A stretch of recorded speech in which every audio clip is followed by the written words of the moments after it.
This true story happened on a warm Saturday afternoon in my home city of Liverpool, England. A man called Frank was walking through the city centre to meet his wife. Nothing unusual. And then, without warning, he was gone. Not missing, not dead, but 40 years in the past. Hi, I'm Steve. Let's do this. Time slip. Part 1. A normal Saturday.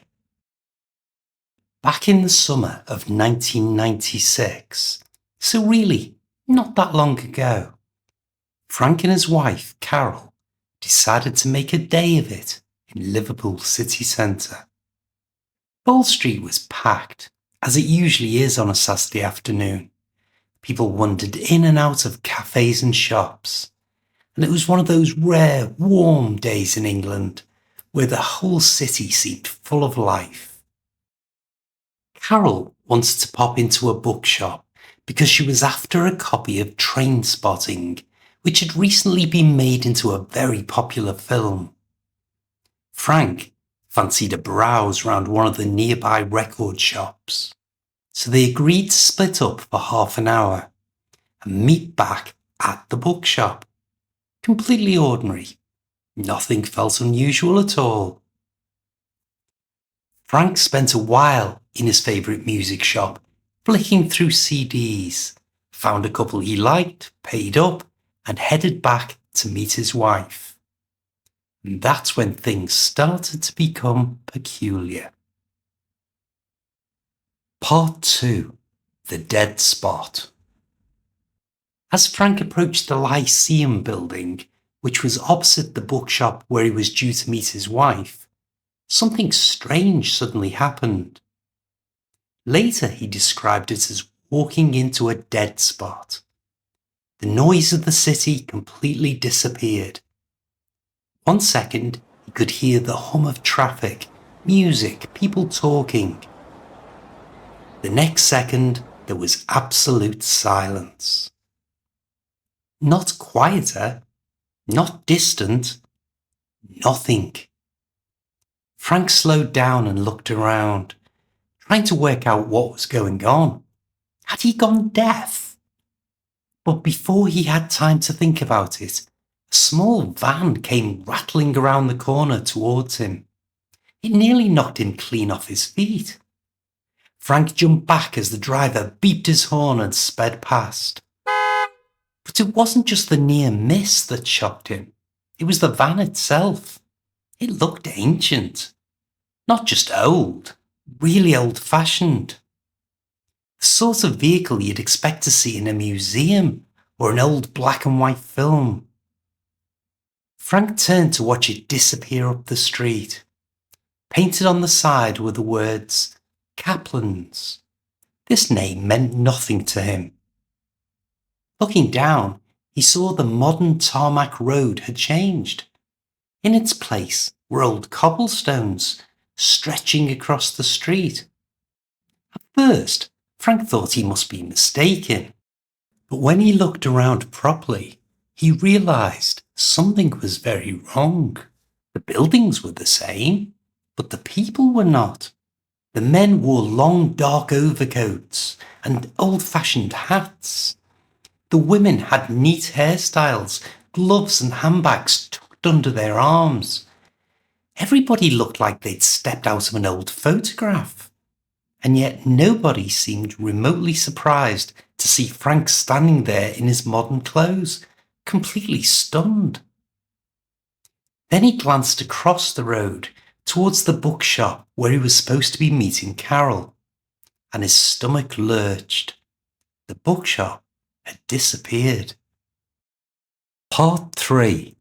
Cripps. A free guide to this story and all the vocabulary used is available in the description. Click it now and get your free copy. Rubbing his eyes, he saw that in its place was a completely different shop. The name above the door read Cripps, The lettering was old-fashioned, painted directly onto the building in a style you don't really see anymore. In the window, there were no books at all. Instead, there was a display of handbags, shoes, and even umbrellas. Frank was rooted to the spot. He just stood there, trying to get his head around what he was seeing. He later said his first thought wasn't to run away, as you might expect. Rather, it was to try and make sense of it all. Was he dreaming? Had he hit his head? But everything around him looked real, solid, apparently normal to everyone else who were all going about their business, just not to him. And then he saw her. A young woman, probably in her 20s, standing outside the shop, looking up at the sign with a confused expression. She stood out immediately. Not because she looked strange to him, but because she looked like she belonged in a different era. She was wearing modern clothes. A sleeveless lime green top and carrying a shopping bag from Miss Selfridge, a well-known fashion shop Frank's daughter regularly shopped at. He caught her eye. For a moment, they just looked at each other, both of them clearly confused. What was happening? The woman hesitated, then walked straight into the shop. Frank followed her. Part 4. Back to the present. As he stepped through the door, everything changed. The handbags and shoes had disappeared. In their place, shelves of books stretching back into the shop. Even the smell changed. Now there was the aroma of coffee coming from the bookstore's cafe. Modern sounds returned, soft music playing in the background. Frank stopped dead in his tracks, trying to take it all in. In just one step, he travelled 40 years back to his own time. He was back in Dylan's bookshop, as if nothing had ever happened. Glancing at the woman he had followed in, he saw that she was looking around with the same expression Frank imagined he had on his own face. She turned to him. "Did you see that?" Frank stammered. She nodded slowly. "I thought it was a clothes shop," she said. "That's why I came in." Without another word, she turned on her heel and left, shaking her head as she walked back out onto the street. Frank soon found Carol, his wife, in the history section and told her everything. But she was having none of it. As far as she was concerned, her husband had lost the plot. She even suspected him of having a quick pint or two. But Frank knew exactly what he'd experienced, even if no one believed him. Part 5. The Lady in the Lace. Unbeknown to Frank, he wasn't the only person to have reported strange things happening around Bowl Street, Liverpool. Over the years, other people had described encounters that are just as difficult to explain. One account tells of a person walking near the same area who noticed a woman standing alone in the middle of the pavement. She was dressed in old-fashioned Victorian clothing with a heavy lace collar. She looked completely out of place. Distressed, confused, almost frightened. As the witness got closer, expecting to help her, something even stranger happened. She didn't walk away. She didn't turn a corner. She didn't react at all. She simply disappeared, right in front of his eyes. As if she'd never been there in the first place. Part 6. The Evidence. After Frank told his story, most people took it with a pinch of salt. But when the details were checked, things became harder to dismiss.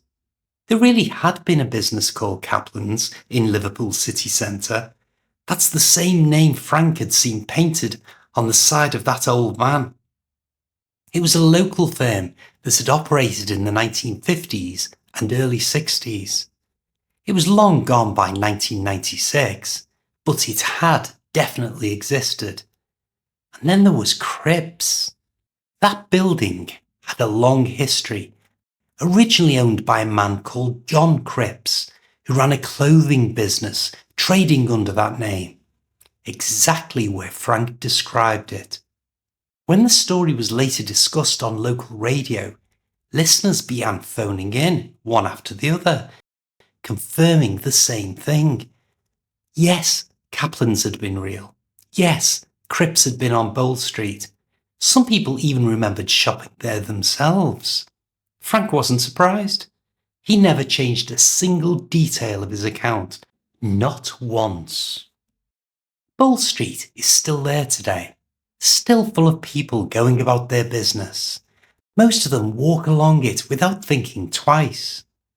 But every now and then, someone reports a sudden change in atmosphere, a feeling that something is slightly off.